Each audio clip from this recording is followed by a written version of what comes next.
지금은 침묵할 때입니다. 아멘. 지금은 침묵할 때입니다 라고 하는 말씀의 제목을 가지고 같이 우리가 고난주간을 맞이해서 우리 한번 묵상할 수 있기를 바랍니다.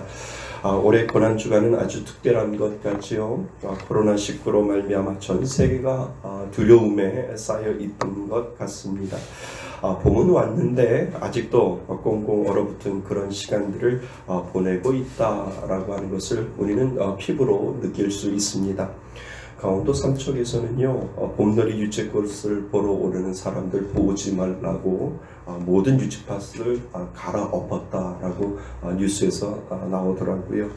그러니까 모든 부분들이 지금 거리, 사회적 거리 유지를 하면서 정말 움직이지도 못하고 또 우리 아이들 학교도 가지 못해서 정말 우리가 처음 맞이하는 이러한 상황 속에서 코로나19를 통해서 우리가 고난주간도 맞이하고 부활주일도 지금 맞이하게 됩니다.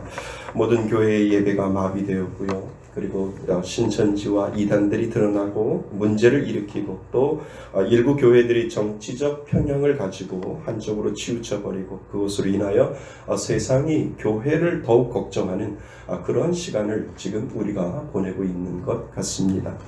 고난주간을 우리가 지키는 이유는 뭘까? 아마도 고난주간을 통해 나와 예수님 그리고 예수님과 나를 생각하는 시간이 분명히 고난주간이다라고 하는 생각을 우리는 하게 됩니다. 예수님에 있어서 나는 무엇인가? 예수님은 나를 어떠한 위치로 생각하고 있는가? 그것이 바로 고난주간을 보내는 한 주간이 분명히 될 겁니다. 나에게 있어서 예수님은 어떠한 의미를 두고 있을까? 우리는 다시 한번 깊은 묵상의 시간을 가지면서 내일부터 시작하는 이 고난의 시간을, 고난주간을 예수님과 함께 묵상하면서 동행해야 할 것 같습니다. 목사님에게 어떤 집사님이 찾아왔대요. 이유는 우리 남편 때문에 제가 도저히 살 수 없고 남편만 보면 험악한 소리가 나오고 그리고 남편만 보면 제가 죄를 짓는 것 같습니다 라고 하는 그 마음으로 목사님에게 찾아와서 상담을 요청을 한 것이죠.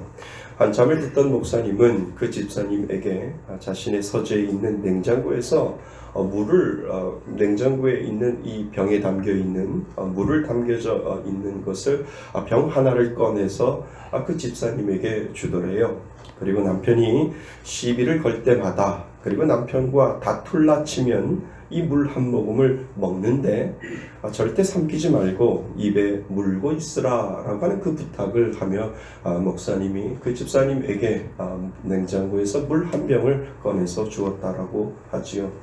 그래서 남편이 시비를 걸 때마다 목사님이 준 물을 한 모금 입에 물고 있었대요.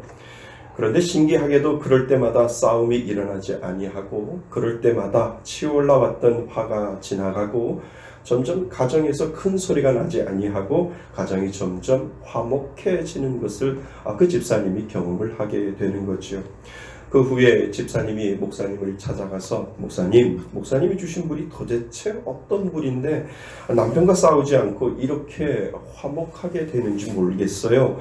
목사님이 주신 물은 아주 특별한 물인가 보죠. 지난번에 성지순례 갔다 오셔서 그 성지순례에서 떠오신 물인가요? 라고 그 집사님이 목사님에게 물어봤다고 하지요.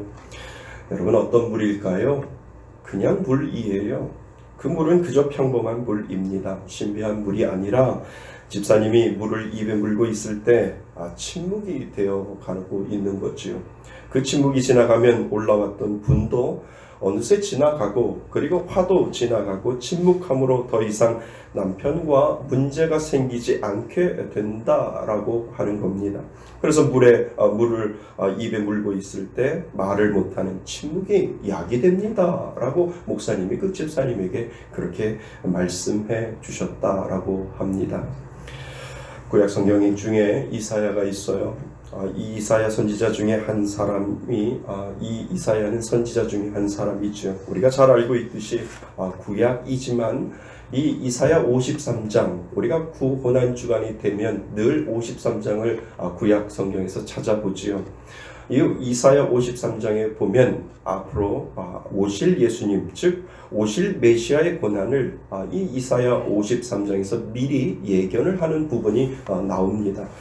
그런데 아주 독특한 표현을 우리는 간과할 수 있습니다. 그런데 우리가 놓치지 말아야 할 이사야 53장의 말씀 중에 우리 마음속에 가다듬어야 될 말씀이 분명히 있다라고 하는 겁니다. 그것이 무엇이냐면 앞으로 오실 예수님은 침묵하실 것입니다 라고 구약의 이사야 선지자는 미리 그 오실 예수님에 대해서 설명을 하고 있다는 것이죠. 그래서 우리는 이사야 53장 7절 말씀을 한번 주의 있게 읽어볼 필요가 있습니다. 자, 우리 한번 앞에 보시고 한번 읽어보겠습니다. 시작. 그가 곤욕을 당하여 괴로울 때에도 그의 입을 열지 아니하였으며 마치 도수장으로 끌려가는 어린 양과 털 깎는 자 앞에서 잠잠한 양같이 그의 입을 열지 아니하였도다. 아멘. 이사야 53장 7절 말씀입니다. 그가 곤욕을 당하여 괴로울 때에도 그 입을 열지 아니했다. 마치 도수장으로 끌려가는 어린 양과 또 털 깎는 자 앞에서 잠잠한 양같이 어떻게 해요? 그는 입을 열지 아니했다. 우리는 오늘 이 부분에 대해서 묵상해 볼 필요가 있다라고 하는 겁니다. 앞으로 우리를 구원하시기 위하여 오실 메시아는 죽임을 당할 텐데 그분은 그 고난과 죽음 앞에서 아무 말씀도 하지 아니하셨다, 침묵하셨다라고 하는 것을 이 구약에 있는 이사야가 예언을 하고 있는 부분을 우리는 지금 읽고 있는 겁니다. 그리고 수백 년이 지나고 시간이 흐르고 다시 오늘 우리가 읽은 신약 본문에서 대제사장들과 장로들에게 예수님은 고발을 당하시죠. 그러나 12절 말씀에 보면 똑같이 우리 이사야 선지자가 예언했던 것처럼 그대로 그것이 이루어지는 것을 우리는 보게 됩니다. 우리 한번 같이 읽어보겠습니다. 시작. 대제사장들과 장로들에게 고발을 당하되 아무 대답도 아니하시는지라. 예수님은 고발을 당하셨어요. 그런데 어떻게 하셨다고요? 아무 대답도 하지 아니했다라고 하는 본문을 우리는 읽게 됩니다. 그래서 구약에서 나오는 이사야 선지자의 예언 그대로 수백 년이 지났지만 그 수백 년이 지나서 예수님이 오시고 그리고 그 예수님이 오셨을 때 그 이사야가 예언했던 그대로 예수님은 아무 대답도 아니하셨다라고 하는 그 예언을 이루고 있는 장면을 우리는 보게 됩니다. 여러분, 예수님이 빌라도 총독 앞에 서셨어요. 그리고 빌라도 총독이 예수님을 신문하죠. 그런데 이 빌라도가 예수님이 한 말씀도 대답하지 아니하는 것을 보고 오늘 성경에 보면 아주 크게 놀랐다라고 되어 있습니다. 왜 놀랐을까? 분명히 예수님이 그쪽에서 변명을 하거나 예수님이 그렇게 그 당시에 그 빌라도 법정에 섰을 때 예수님이 뭔가를 대답을 했다라고 한다면 빌라도는 그 예수님을 풀어줄 수도 있었을 것이다 라고 하는 그 생각에 빌라도가 예수님에게 너도 한번 대답해봐라 라고 얘기했을 때 그 예수님은 한마디도 이야기하지 아니하니까 그것에 대해서 빌라도가 놀라게 됐다라고 하는 것을 우리들에게 지금 설명을 하고 있습니다. 이 빌라도는 만약 예수님이 변명을 하신다면 풀려날 수 있는 그런 가능성이 있다라고 하는 그 상황을 보았기 때문이지요. 예수님이 적극적으로 자신을 변론하기를 기다렸지만 예수님은 어떻게 하셨어요? 아무 대답도 하지 아니하시고 예수님은 침묵하신 것을 우리에게 보여주고 있습니다. 여러분, 예수님의 고난을 성경이 다루시면서 특별히 예수님께서 침묵하신 것에 성경이 초점을 맞추고 강조하고 있다라고 하는 것에 우리도 그 부분에 대해서 들어가 봐야 된다라고 하는 겁니다. 예수님은 고난을 마주 대하시고 있었어요. 그 고난 앞에서 분명히 예수님은 뭔가를 말씀하셔야 되는데 그 고난 앞에서 예수님은 아무 말씀도 아니하시고 그냥 그 앞에 고난 앞에 그저 서 계시는 예수님이 우리들 눈 앞에 지금 아른거려야 된다라고 하는 겁니다. 여러분, 말을 많이 하고 내 할 말을 다 한다고 해서 꼭 좋은 것만은 아닌 것 같아요. 침묵한다고 하는 것은 때로는 우리에게 고통과 아픔과 괴로움을 줄 수가 있어요. 그래서 내가 억울하고 내가 괴로운 일을 당할 때 우리는 적극적으로 항변을 하고 그리고 그 사람에게 나는 아니다 라고 이해시키는 장면들이 우리들 안에 저에게도 있고 여러분들에게도 분명히 있습니다. 그러나 꼭 우리가 말을 많이 한다고 해서 일이 되는 것도 아니다라고 하는 것을 살면서 우리는 때로는 느끼지 않나요? 때로는 말하지 않아도 침묵하는 그 속에 모든 것이 그 속에 담겨져 있을 때가 있다라고 하는 것을 우리는 살면서 그런 것들을 느끼고 있습니다. 내가 변명을 해야지, 내가 이해시켜야지, 내가 나를 변호하기 위해서 나는 끊임없이 이야기해야지 라고 하면서 우리는 살 때 말하지 말아야지, 기다려야지 라고 하면서 우리의 인생을 살아볼 때 때로는 침묵할 때 그 침묵이 무거워서 그 침묵을 통해서 우리가 그 상대방이 그 침묵 때문에 나의 모든 것들을 이해할 때가 인생을 살면서 우리는 많은 것을 느낄 때도 분명히 있다라고 하는 겁니다. 때로는 하고 싶은 말도 참아야 되고 안 하는 것이 약이 될 때도 있다라고 하는 것입니다.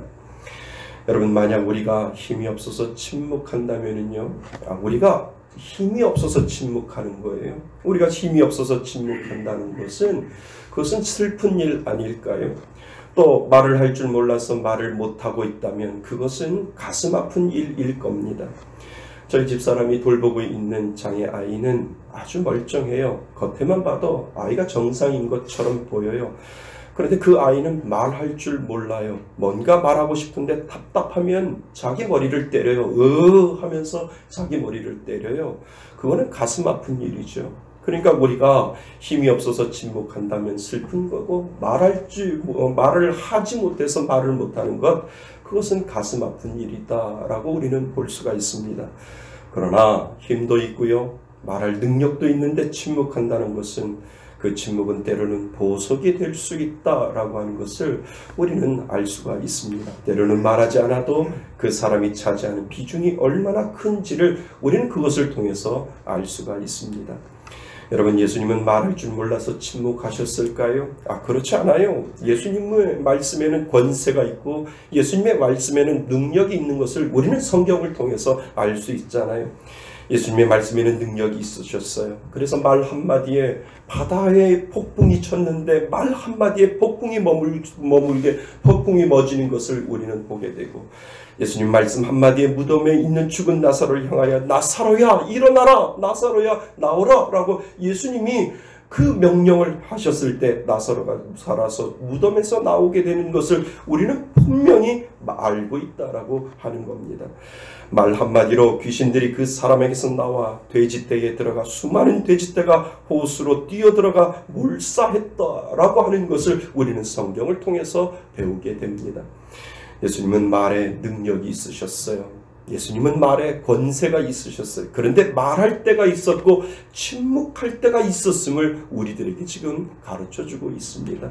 분명히 예수님은 말해야 된다라고 할 때 명령하셨고, 말해야 한다라고 하셨을 때 예수님은 그 권세를 그 말에 다 쏟아 넣으셔서 그곳에서 능력이 나타나고 그곳에서 기적이 나타나고 그곳에서 하나님의 놀라운 역사가 일어나게 되는 것을 우리는 성경을 통해서 보았다라고 하는 겁니다.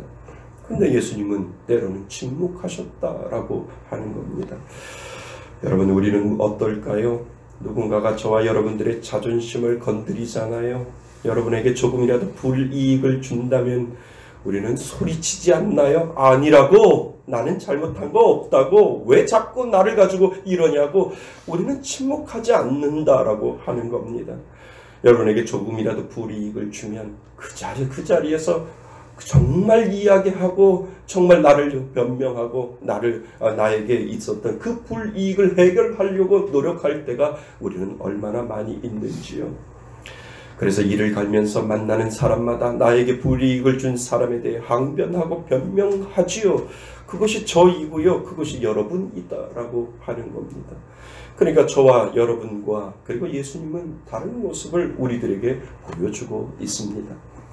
여러분, 예수님께서 침묵하신 이유는 무엇일까? 때로는 권세를 이야기하실 때도 있었지만 예수님은 침묵하실 때가 분명히 있었는데 그 침묵하시는 이유가 무엇일까를 우리는 찾아보아야 합니다. 이사야 53장 10절에 보면은요, 분명히 우리들에게 답을 해 주셔요. 그것이 무엇이냐면 하나님께서, 여호와께서 기뻐하시는 뜻을 성취하시려고 예수님은 그 자리에서 항변하시고 그 자리에서 변명하시지 아니하시고 예수님은 침묵하신 이유를 우리들에게 말씀해 주고 있다라고 하는 겁니다. 예수님이 침묵하시는 이유는요, 자신의 침묵으로 말미암아 나를 향한 하나님의 뜻과 계획을 받아들였다라고 하는 의미가 그곳에 있는 거지요. 그러니까 나의 뜻이 있고요, 하나님의 뜻이 있는데 예수님이 침묵할 때는 나의 뜻을 내려놓고 하나님의 뜻을 찾기 위하여, 하나님의 계획을 이루기 위하여 묵묵히 침묵하셨던 그 모습을 우리들에게 지금 보여주고 있다라고 하는 겁니다. 여러분, 자기를 방어하기 위해서는 뭐라도 해야 하고, 그리고 자기를 방어하고 자기의 뜻을 주장하기 위해서는 뭐라도 말해야 하지요. 그것이 기본 아닐까요? 저에게도 그것이 있고 여러분들에게도 분명히 그것이 있습니다.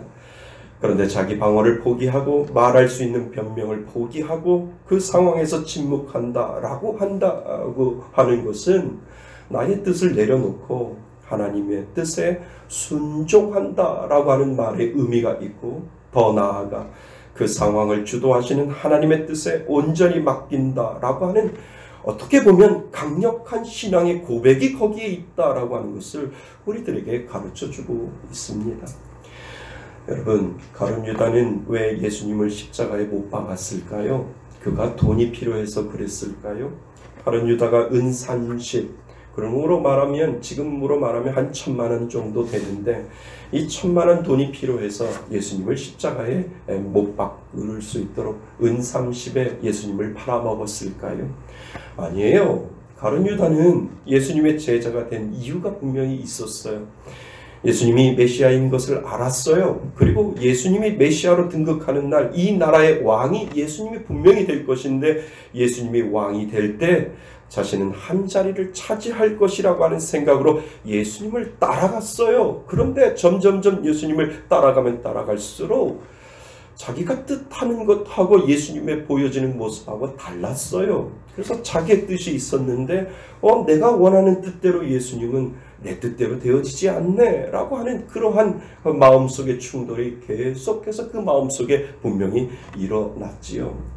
그런데 예수님의 뜻은 그와 달랐어요. 예수님은 메시아로 왔지만 철저하게 죽어야만 되겠다라고 예수님은 그 제자들에게 이야기하셨고, 그것이 하나님의 뜻이라고 분명히 예수님은 말씀하셨고, 그 뜻을 이루기 위하여 나는 왔다라고 계속해서 그 제자들에게 예수님이 가르쳐 주셨죠. 그래서 가룟 유다 자신의 뜻이 있었고 하나님의 뜻이 있었는데, 가룟 유다는 그것을 견디지 못했던 것이죠. 자기 뜻을 이루지 못하게 되니까 예수님을 마음속에 팔 생각을 하게 되고, 그리고 사람들을 만나 예수님을 넘겨줄 말을 하게 되고, 그리고 그 말을 결국 예수님의 십자가에 내어주는 저주의 말이 되고, 그리고 그 말을 통하여 자기가 원하는 것을 이루기 위하여 예수님이 원하는 뜻을 반대하여 나의 뜻을 이루기 위하여 예수님을 은 30에 팔 수밖에 없는 그러한 상황까지 가게 되었다라고 하는 겁니다.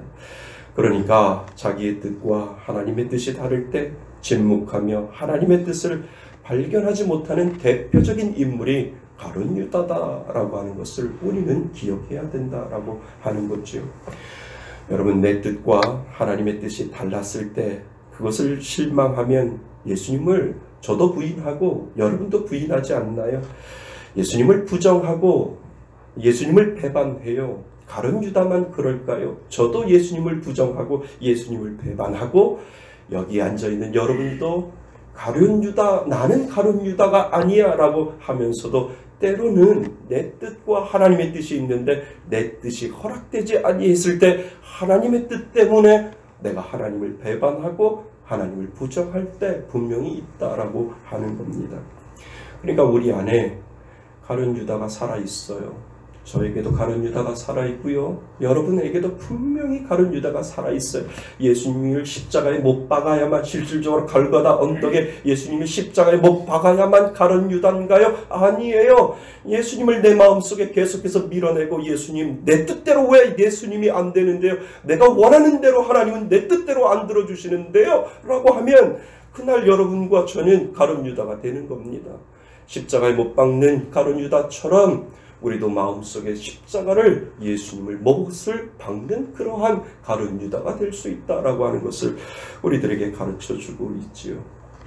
좀 더 구체적으로 생각해 볼까요? 여러분, 우리가 기도하잖아요. 그리고 그 기도대로 되기를 기도하잖아요. 그것이 내 뜻이지요. 그런데 그 기도가 하나님의 뜻과 맞을 수 있어요. 그래서 그 기도대로 이루어져요. 그거는 정말 아멘이지요. 하나님 감사합니다. 내 뜻과 하나님의 뜻이 합일이 되어서 하나님 그 뜻대로 이루어지시니 감사합니다. 아멘. 우리가 그렇게 고백을 할 수 있어요. 근데 문제는 뭡니까? 그 기도대로 되지 않을 때 우리가 알지 못하는 그것에 대한 하나님의 뜻이 분명히 있겠지요. 그러면 그 하나님의 뜻이 무엇인지를 기다려야 하고, 그리고 그 하나님의 뜻이 무엇인지를 알아야 하지요. 침묵하며 하나님 앞에 그 기도하며 기다려야 하는데, 그런데 우리가 그것을 기다리지 못한다라고 하는 겁니다. 내 뜻은 이것인데 이것대로 되지 않아서 마음으로 하나님을 자꾸 내 마음속에서 밀어내면 나도 오늘 가룟 유다가 되어가고 있는 겁니다. 하나님, 더 이상 기도 안 할래요. 기도해도 하나님 들어주지 않는데요. 기도해도 하나님 아무 응답이 없는데요. 기도해도 하나님은 하나님 뜻대로 하는데요. 기도 안 할래요 라고 하는 그 우리들의 고백이 때로는 우리들 안에 이 가룟 유다가 살아 꿈틀거려서 하나님을 내 마음속에 밀어내는 것, 그것이 바로 우리 안에 가룟 유다가 분명히 있다라고 하는 겁니다. 이것이 가룟 유다가 예수님을 십자가에 못 박은 것과 지금 우리의 모습과 다를 것이 없다라고 하는 거죠. 여러분, 그래서 가룟 유다만 나쁜 사람이 아니고 우리 안에 가룟 유다가 있기 때문에 우리도 나쁜 사람이 될 수 있다라고 하는 겁니다. 사랑하는 성도 여러분, 기독교의 핵심은 뭘까요? 기독교의 핵심은 겟세마네 동산에서 예수님의 마지막 하나님과 붙들며 씨름하면서 기도하며 하나님 앞에 고백했던 그 고백이 우리 기독교의 핵심이 아닐까요? 예수님이 하나님 앞에 기도합니다. 내 뜻대로 마시고 누구의 원대로? 아버지의 원대로 하옵소서. 하나님, 이 고난을 내게서 내가 십자가를 지어야만 되겠습니까? 하나님, 이 고난이 너무나 중하오니 할 수만 있다면 벗어나게 하여 주옵소서 라고 기도하면서 하나님 앞에, 하지만 하나님 내 뜻대로 마옵시고 하나님의 원대로 하옵소서 라고 마지막 그 겟세마네 동산에서 예수님이 하나님 앞에 기도할 때 그것이 바로 기독교의 핵심이다 라고 하는 겁니다. 내 뜻도 중요하지만 나를 향한 하나님의 뜻이 더 뭐예요? 완전해요.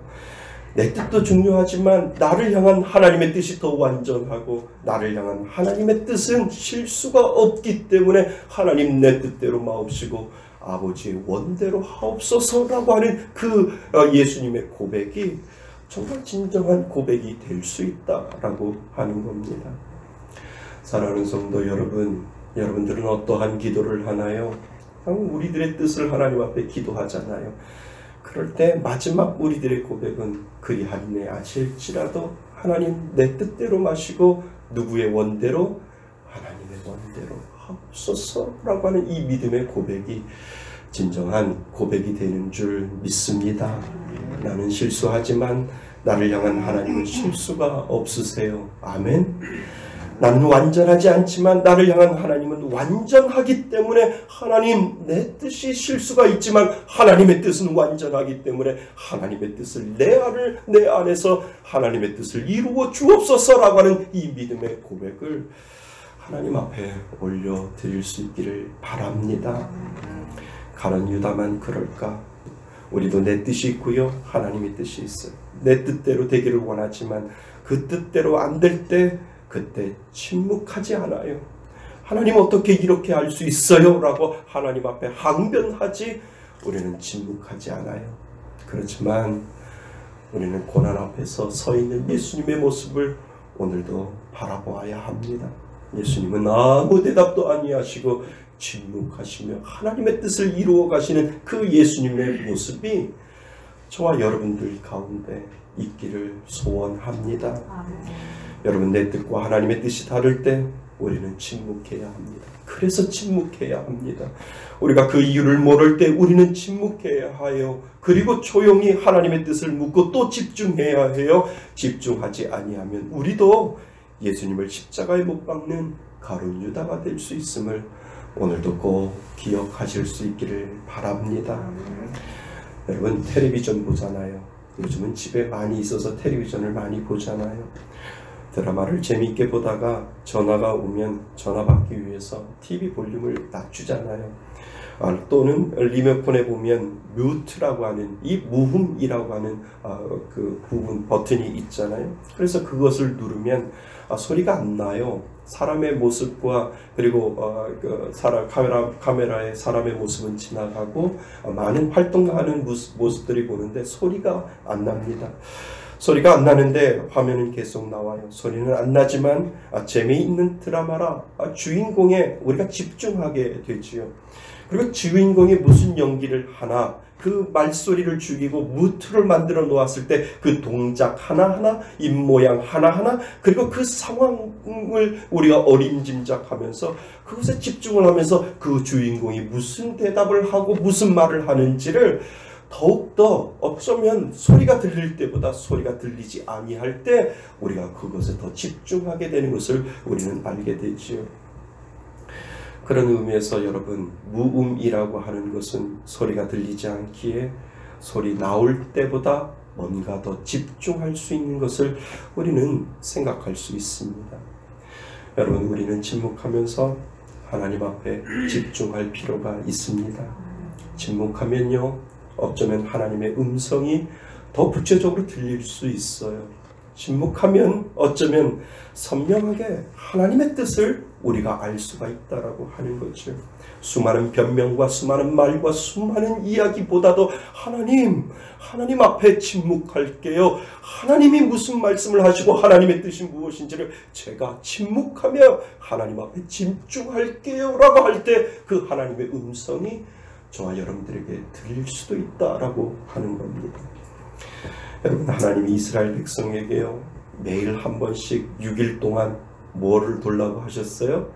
여리고 성을 돌라고 하셨잖아요. 그리고 7째 날은 그 성을 몇 번 돌아요? 7번 돌라고 하셨어요. 그리고 돌 때 하나님께서 명령하셨어요. 뭐라고 하셨냐면 너희 입에서 아무 말도 하지 마라 라고 하나님께서 여호수아를 시켜서 여호수아가 이스라엘 백성들에게 너희들 여리고 성이 무너질 것을 하나님께서 말씀하셨는데 그 여리고 성을 무너지기 전에 너희들이 할애해야 될 일이 있는데 하루에 한 번씩 여리고 성을 돌아라. 그런데 아무 말 하지 말고 돌아. 그리고 7째 날은 7번 도는데 아무 말도 하지 말고 그냥 돌아. 그리고 나서 어떠한 역사가 일어나는지 그때 봐라라고 여호수아가 이스라엘 백성들에게 부탁하고 있고 명령하고 있는 것을 우리는 알게 됩니다.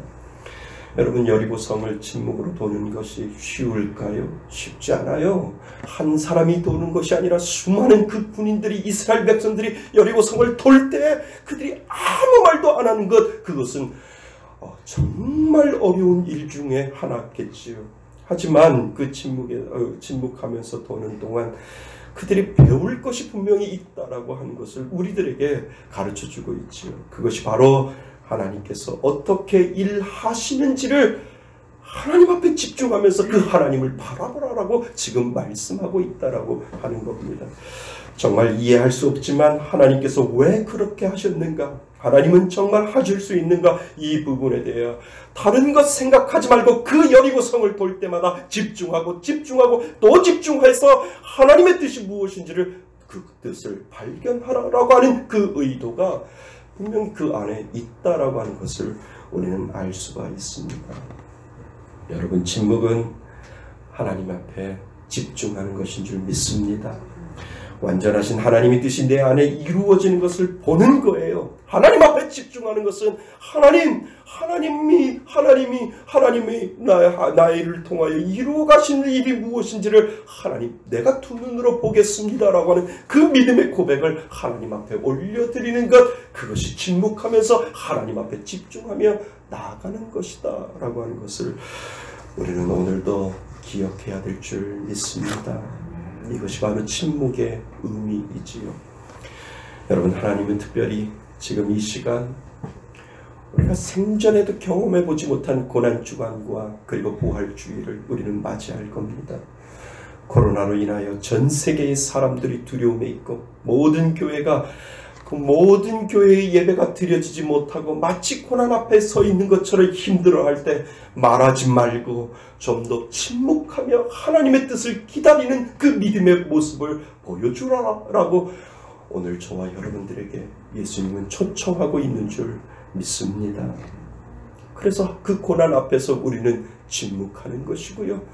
우리는 그 고난 앞에서 하나님 앞에 집중하는 것, 그것이 바로 오늘 사는 우리들에게 이 고난 주간에 하나님이 저와 여러분들에게 부탁하고 있다라고 하는 겁니다. 사랑하는 성도 여러분, 우리 하나님은 완전하신 줄 믿습니다. 하나님께 바짝 엎드리세요. 우리가 침묵하면 하나님 앞에 집중할 때, 침묵하면서 하나님 앞에 집중할 때 하나님은 당신의 뜻을 우리에게 분명히 보여주실 줄 믿습니다. 사랑하는 성도 여러분, 이 고난주간에 말을 줄였으면 좋겠어요. 침묵하셨으면 좋겠어요. 어려울 때 더욱 침묵하셔야 합니다. 그리고 조용히 하나님 앞에 기도하셔야 되지.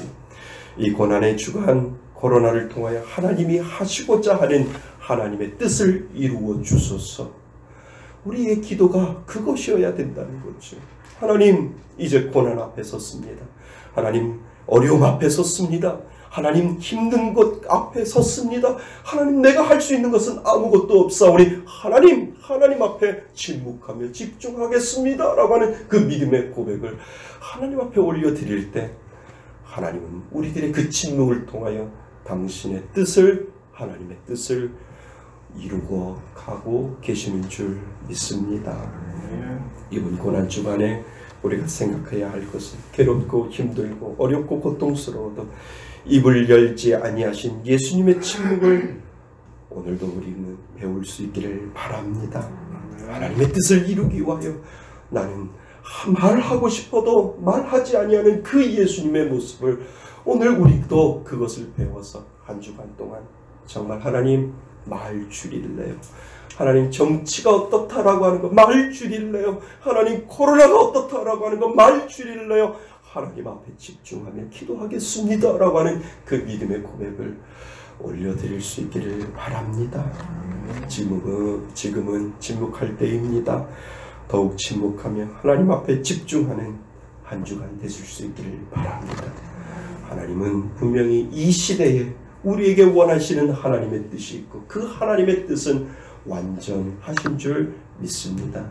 그것을 통해서 저와 여러분들에게 놀라운 역사를 하나님이 두 눈으로 목도하라고 하실 때 믿음으로 그 놀라운 역사를 바라볼 수 있기를 바랍니다.